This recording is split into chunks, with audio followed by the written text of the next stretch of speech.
Good morning friends. तो आज हम लोग पढ़ने जा रहे हैं क्लास 10th का एक सबसे इम्पॉर्टेंट चैप्टर और first chapter chemical reactions and equation. तो दोस्तों केमिकल रिएक्शंस को पढ़ने के पहले हमें बहुत सारी चीज़ें के बारे में पता होना चाहिए था जिसके बारे में हम ऑलरेडी पढ़ चुके हैं। जैसे एलिमेंट्स के बारे में, एलिमेंट्स के स्टेट्स के बारे में, इलेक्ट्रॉन्स, प्रोटॉन्स, न्यूट्रॉन्स के बारे में और बहुत सारी चीज़ें हमने अपने बेसिक क्लासेस में हमने देखी हैं। आज हम लोग दोस्तों केमिकल रिएक्शंस एंड इक्वेशंस अर्थात केमिकल रिएक्शंस होते कैसे हैं, केमिकल रिएक्शंस में किन किन चीज़ों की ज़रूरत होती है, केमिकल रिएक्शंस का इफ़ेक्ट क्या होता है, केमिकल रिएक्शंस होने के बाद हमें क्या आउटपुट मिलता है, तो इन सब चीज़ों के बारे में हम लोग पढ़ेंगे और साथ ही साथ केमिकल रिएक्शंस और उनसे जुड़े उनकी प्रॉपर्टीज़ के बारे में भी और उनके टाइप्स के बारे में भी हम लोग आज पढ़ने जा रहे हैं। तो सबसे पहले दोस्तों हम लोग ये जान लेते हैं कि केमिकल रिएक्शन है क्या। केमिकल रिएक्शन, तो दोस्तों केमिकल रिएक्शन मतलब रासायनिक अभिक्रिया। ठीक है दोस्तों, तो केमिकल रिएक्शन के होने के लिए क्या होना ज़रूरी है। ठीक है, तो केमिकल रिएक्शंस का मतलब होता है दोस्तों कि एक ऐसा प्रोसेस या एक ऐसी क्रिया जिसमें एक से अधिक पदार्थ या सब्सटेंस मिल करके एक नए सब्सटेंस का फॉर्मेशन करते हैं। ठीक है, और उसको हम आसानी से फिर से उसके ओरिजिनल स्टेट में नहीं ला सकते हैं। किसी भी फिज़िकल मेथड से उसको हम फिर से उसके ओरिजिनल स्टेट, या कह सकते हैं कि किसी भी फिज़िकल मेथड से उसको हम रिवर्स नहीं कर सकते। ये होता है हमारा एक केमिकल रिएक्शन। ओके दोस्तों, तो कह सकते हैं कि the process in which one or more substances formed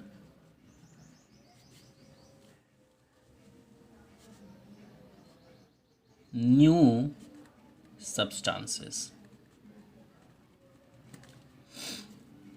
और ये भी कह सकते हैं दोस्तों कि it cannot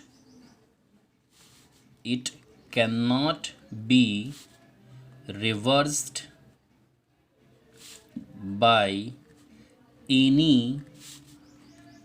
physical methods।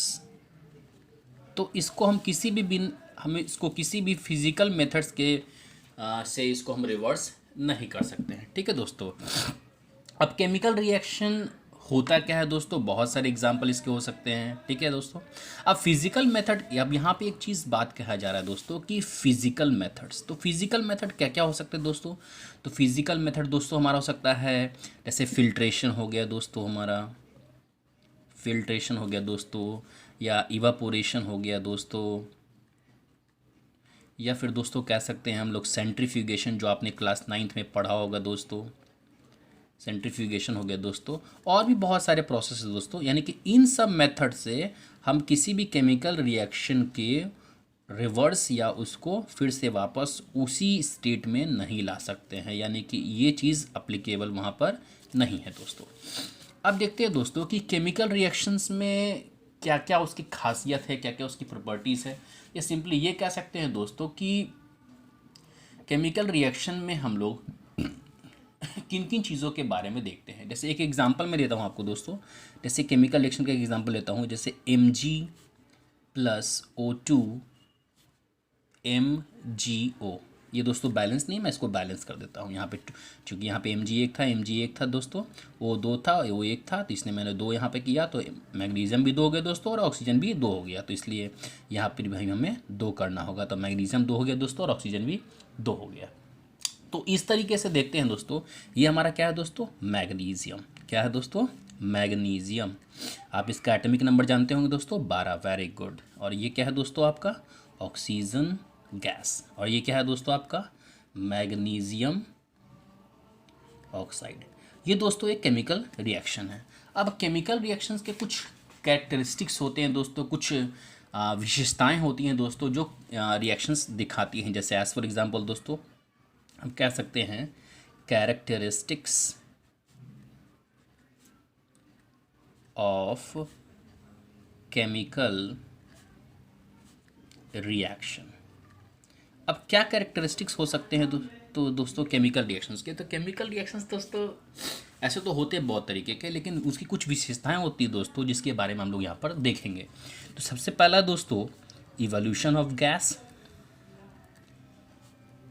Evolution of gas मतलब कि एक ऐसा दोस्तों एक ऐसा रिएक्शन जिसमें गैस हमारा निकलता हो, जिससे हम लोग को गैस इवॉल्व होता है। ठीक है दोस्तों, तो उसको कहते हैं हम लोग इवोल्यूशन ऑफ गैस। क्या कहते हैं दोस्तों? इवोल्यूशन ऑफ गैस कहते हैं दोस्तों। ठीक है दोस्तों, तो यहाँ पर हम लोग एक रिएक्शन से हम लोग समझ सकते हैं दोस्तों, जैसे कि जिंक Zn। ओके दोस्तों, ठीक है दोस्तों, तो जिंक हो गया हमारा दोस्तों। अगर इसका रिएक्शन हम लोग करते हैं दोस्तों H2SO4 से, किससे करते हैं दोस्तों? H2SO4 से, तो क्या मिलेगा दोस्तों हमें?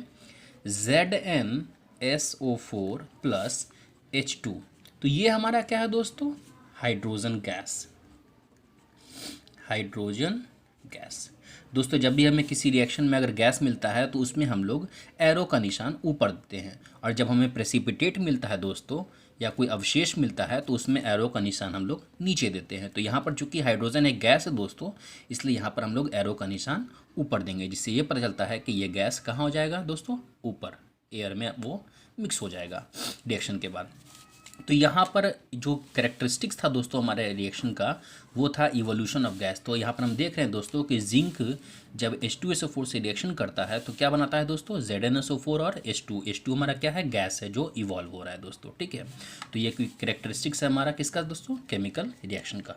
दूसरा इसका कैरेक्टरिस्टिक्स है दोस्तों, दूसरा इसका कैरेक्टरिस्टिक्स है formation of A precipitate. Formation of A precipitate. Formation of A precipitate का मतलब दोस्तों होता है कि अवक्षेप का बनना, एक अवक्षेप का बनना। तो इसके लिए दोस्तों हम एक रिएक्शन देखते हैं, जैसे कि दोस्तों के आई मतलब दोस्तों पोटेशियम आयोडाइड। पोटेशियम आयोडाइड, और इसका हम रिएक्शन करवा रहे हैं दोस्तों PbNO3 ये हमारा दोस्तों है लेड नाइट्रेट। क्या है दोस्तों? Lead nitrate.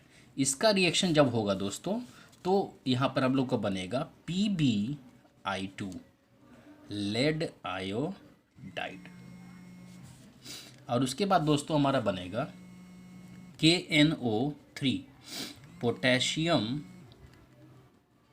नाइट्रेट। ओके दोस्तों, क्या बनेगा दोस्तों? Potassium nitrate.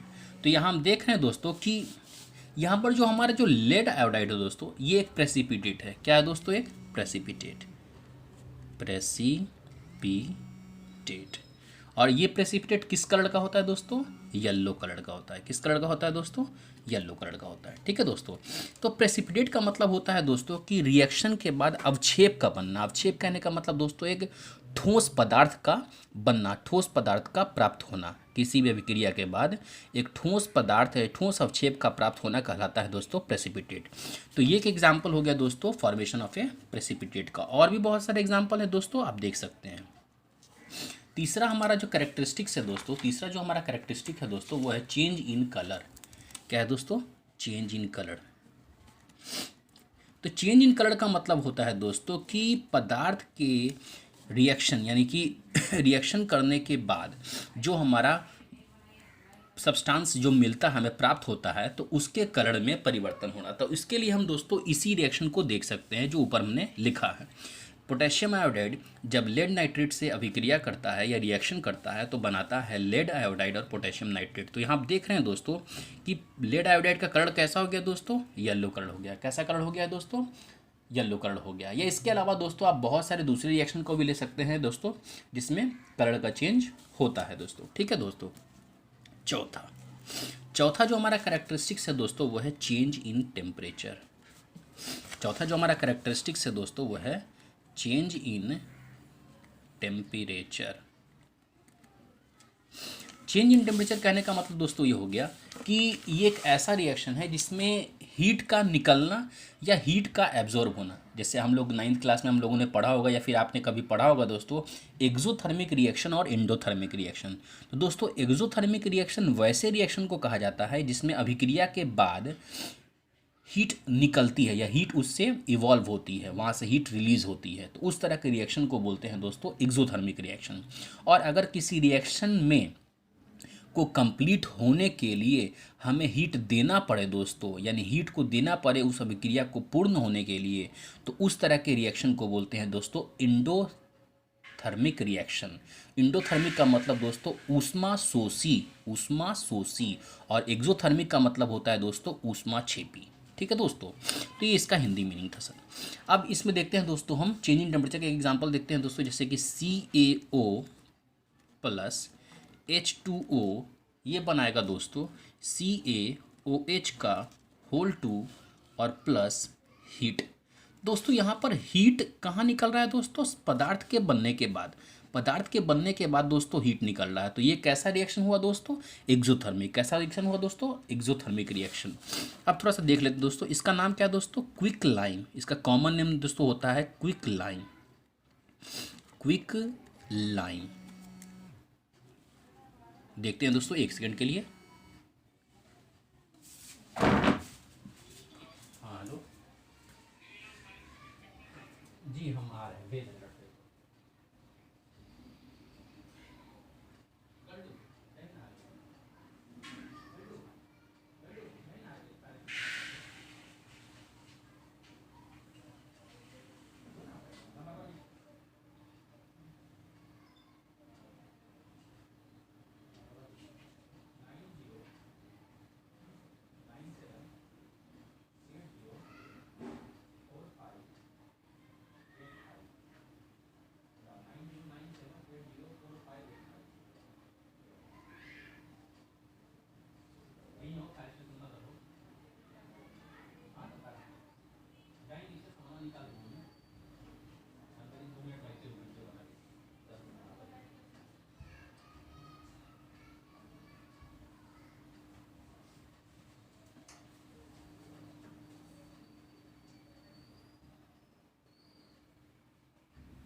सॉरी दोस्तों, तो हम लोग देखते हैं यहाँ पर, तो यहाँ पर वाटर हमारा क्या है दोस्तों, वाटर, और ये क्या है दोस्तों हमारा कैल्शियम हाइड्रोक्साइड, कैल्शियम हाइड्रोक्साइड। इसका कॉमन नेम दोस्तों होता है सिलिकेट लाइम। क्या होता है दोस्तों, सिलिकेट लाइम। तो यहाँ पर ये कैसा रिएक्शन हो गया दोस्तों, चेंज इन टेम्परेचर का एक रिएक्शन हो गया दोस्तों। अब जो लास्ट और जो पांचवा हमारा कैरेक्टरिस्टिक्स है दोस्तों, जो लास्ट और पांचवा कैरेक्टरिस्टिक्स हमारा दोस्तों है, वो है हमारा दोस्तों change in state, change in state. Change in state का मतलब दोस्तों होता है अवस्था में परिवर्तन। तो किसी भी रिएक्शन में स्टेट का चेंज होना कहलाता है अवस्था में परिवर्तन का होना। तो इसमें दोस्तों हम लोग बहुत सारे ऐसे रिएक्शंस हम लोग जानते हैं जिसमें स्टेट का, जैसे एज फॉर एग्जांपल दोस्तों, अगर वाटर है, अगर वाटर है या पानी है, अगर उसको हम लोग क्या करते हैं दोस्तों, हीट करते हैं। हीट करने का सिंबल होता है दोस्तों डेल्टा। इसको क्या पढ़ते हैं दोस्तों, डेल्टा। ये सिंबल होता है दोस्तों हीट का। तो अगर पानी को हम लोग गर्म करते हैं दोस्तों तो क्या बनता है, वेरी गुड, वाष्प बनता है दोस्तों, यानी कि वो क्या बन जाएगा, गैस बन जाएगा। तो यहाँ पर दोस्तों, यहाँ पर क्या है, ये H2O, ये वाटर है दोस्तों, और यहाँ पर ये दोस्तों क्या है दोस्तों, ये है वाटर वेपर। क्या है दोस्तों, वाटर वेपर, या इसको गैस कह सकते हैं। तो यहाँ पर ये वाटर किस फेज में दोस्तों, लिक्विड फेज में। यहाँ पर वाटर किस फेज में दोस्तों, गैस फेज में। तो इस केस को, इस कैरेक्टरिस्टिक्स को, इस केमिकल रिएक्शन कैरेक्टरिस्टिक को हम क्या कहते हैं दोस्तों, चेंज इन स्टेट। क्या कहते हैं दोस्तों, चेंज इन स्टेट। अब बहुत सारे ये तो ऐसे केमिकल रिएक्शंस हुए दोस्तों जो केमिस्ट्री में होते हैं, और भी बहुत सारे ऐसे केमिकल रिएक्शंस होते हैं दोस्तों जो हमारे लाइफ में होते हैं, जैसे कि खाना का पचना, जैसे कि भोजन का पचना, डाइजेशन ऑफ फूड हो गया, सांस लेना, ठीक है, यानी रेस्पायरेशन, लोहे में जंग लगना भी, रस्टिंग ऑफ आयरन भी दोस्तों, दही का बनना दोस्तों, बहुत सारे ऐसे रिएक्शंस हैं दोस्तों जो हमारे लाइफ में होते रहते हैं, हमारे डेली लाइफ में ये रिएक्शंस होते रहते हैं। ठीक है दोस्तों, अब हम लोग दोस्तों देखते हैं कि बहुत सारे रिएक्शंस के बारे में हम लोगों ने देखा है। जैसे कि दोस्तों एक एग्जांपल मैं आपको देता हूं दोस्तों, जिसमें आप लोग रिएक्शंस के बारे में बताता हूं मैं आपको। जैसे देखते हैं दोस्तों, एम जी प्लस O2 तो बना दोस्तों MgO। Mg प्लस O2 तो बना क्या दोस्तों, MgO। अब यहाँ पर दोस्तों ये वाला जो रिएक्शन का पार्ट होता है ये हमारा है लेफ्ट हैंड साइड का पार्ट, और ये वाला जो पार्ट हमारा दोस्तों है ये है राइट हैंड साइड का पार्ट। तो लेफ्ट हैंड साइड वाले पार्ट को दोस्तों हम लोग कहते हैं रिएक्टेंट। क्या कहते हैं दोस्तों, रिएक्टेंट। और राइट हैंड साइड में जो प्रोडक्ट हमको मिलता है दोस्तों रिएक्शन के बाद उसको बोलते हैं प्रोडक्ट। राइट हैंड साइड में जो हम लोग को मिलता है दोस्तों उसको बोलते हैं हम लोग प्रोडक्ट। तो रिएक्टेंट क्या हो दोस्तों होता है, तो रिएक्टेंट एक वैसे सब्सटेंस होते हैं जो केमिकल रिएक्शंस में भाग लेते हैं दोस्तों। रिएक्टेंट क्या होते हैं दोस्तों, तो वैसे केमिकल सब्सटेंस होते हैं जो रिएक्शन में भाग लेते हैं दोस्तों। क्या करते हैं, वो भाग लेते हैं दोस्तों। ठीक है, और प्रोडक्ट क्या होता है दोस्तों, तो वैसा सब्सटेंस दोस्तों जो रिएक्शन के बाद हमें प्राप्त होता है। ठीक है, तो हम लोग कह सकते हैं दोस्तों the substance which take part in a chemical reaction are called reactant। और प्रोडक्ट को क्या कह सकते हैं दोस्तों, the new substances produced as a result of chemical reaction are called product. तो ये हमारा दोस्तों क्या हो गया, रिएक्टेंट और प्रोडक्ट। रिएक्टेंट किसको कहते हैं दोस्तों, किसी भी केमिकल रिएक्शन में LHS में जो आपका सब्सटेंस होता है जो कंबाइन होकर के प्रोडक्ट का फॉर्मेशन करता है उसको बोलते हैं दोस्तों हम लोग रिएक्टेंट। और RHS में जो हमारा एक नया सब्सटेंस जो रिएक्टेंट से मिल करके जो बनता है दोस्तों वो हमारा होता है प्रोडक्ट।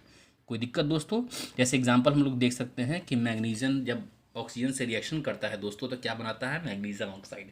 तो यहाँ पर रिएक्टेंट हमारा क्या है दोस्तों, मैग्नीशियम और ऑक्सीजन। और प्रोडक्ट क्या हो दोस्तों हमारा MgO, magnesium oxide, magnesium oxygen gas. Okay दोस्तों, और भी बहुत सारे रिएक्शंस हैं जिसको आप लोग देख सकते हैं और इसको आप लोग इस तरीके से सीख सकते हैं। अब बहुत सारे रिएक्शंस में होता क्या है दोस्तों कि सिर्फ रिएक्शन लिख देने से वो रिएक्शन नहीं हो जाता दोस्तों, हमें उसके स्टेट को जानना ज़रूरी होता है कि वो किस स्टेट के रिएक्शन है। ठीक है दोस्तों, तो बहुत सारे केसेस में ये देखा जाता है दोस्तों कि आखिर ये केमिकल रिएक्शन है क्या। तो केमिकल रिएक्शन सिर्फ ये बताता है दोस्तों कि उसकी कैरेक्टरिस्टिक्स क्या है और वो कैसे होते हैं, लेकिन केमिकल इक्वेशन में दोस्तों हम लोग उसको इन्फॉर्मेटिव बनाते हैं। इन्फॉर्मेटिव कहने का मतलब दोस्तों कि वो उसका स्टेट क्या होता है दोस्तों, वो किस अवस्था में पाया जाता है दोस्तों, उसके बारे में भी हम लोग उसमें चर्चा करते हैं या उसके बारे में हम लोग दोस्तों लिखते हैं, जिसको हम लोग कहते हैं कि रिएक्शन को इन्फॉर्मेटिव बनाना। क्या दोस्तों, रिएक्शन को थोड़ा इन्फॉर्मेटिव बनाना दोस्तों। ठीक है दोस्तों, तो रिएक्शन को इन्फॉर्मेटिव बनाना इसलिए ज़रूरी होता है दोस्तों ताकि हम जान सके कि उस पदार्थ की अवस्था क्या है, अर्थात वो सॉलिड है, लिक्विड है या एक्वस है, किस स्टेट में है दोस्तों। तो किसी भी रिएक्शन में किसी भी रिएक्शन के स्टेट को दिखाने के लिए हम लोग दोस्तों कुछ चीज़ों को इस्तेमाल करते हैं। तो उसके लिए हम लोग जानते हैं दोस्तों, कुछ सीखते हैं, जैसे कि केमिकल इक्वेशन। अब दोस्तों केमिकल इक्वेशन क्या होता है, तो केमिकल इक्वेशन होता है दोस्तों एक ऐसा केमिकल रिएक्शन, ठीक है, जिसमें सिंबल्स होते हैं सब्सटेंस के रिएक्टेंट और प्रोडक्ट में, और उसमें उसका फिजिकल स्टेट भी मेंशन होता है। क्या होता है दोस्तों, फिजिकल स्टेट भी मेंशन होता है। ठीक है दोस्तों, तो लिख सकते हैं दोस्तों अ केमिकल रिएक्शन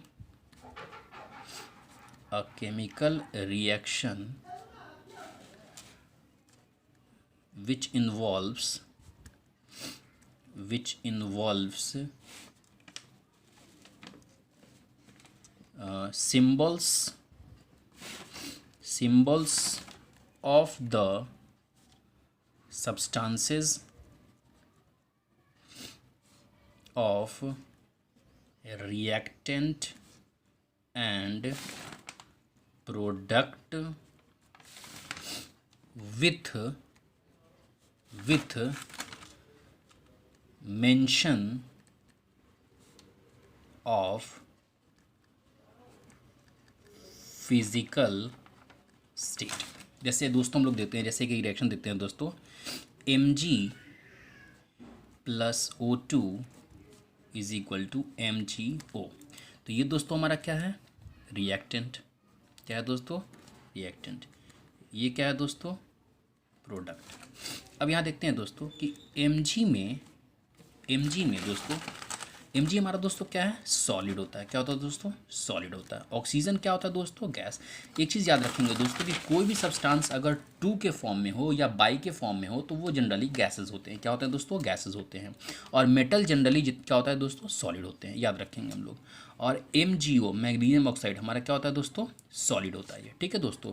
तो ये जो स्टेट है दोस्तों, ये S दिखा रहा है हमारा कि ये सॉलिड है। ये चीज़ G दिखा रहा है दोस्तों, ये दिखा रहा है हमारा गैस है। और ये S जो दिखाता है दोस्तों, ये हमारा क्या है, सॉलिड है। और भी बहुत सारे रिएक्शंस है दोस्तों जिसमें हम लोग स्टेट्स को इंक्लूड करते हैं। वैसे मैं आपको बता दूं दोस्तों कि अगर किसी भी सिंबल में, किसी भी एलिमेंट के सिंबल के बगल में अगर ब्रैकेट में S लिखा है दोस्तों, तो इसका मतलब वो किस स्टेट में है दोस्तों, सॉलिड है। वो क्या है दोस्तों, सॉलिड है। अगर वो दोस्तों L लिखा है दोस्तों, तो इसका मतलब वो क्या है दोस्तों, लिक्विड है। क्या है दोस्तों, लिक्विड है। और अगर दोस्तों वहाँ लिखा है G, तो इसका मतलब वो क्या है दोस्तों, गैस है दोस्तों। और अगर दोस्तों वहाँ लिखा हुआ है AQ, तो इसका मतलब वो है दोस्तों एक्वस। क्या है दोस्तों, aqueous.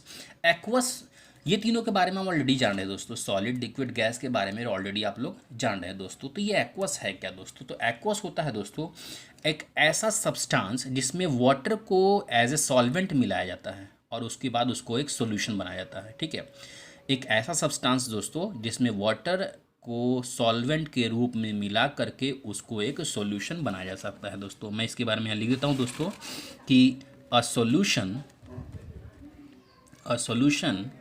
in which solvent is water। A solution in which solvent is water। तो ठीक है दोस्तों, आज के लिए बस इतना ही। बाय।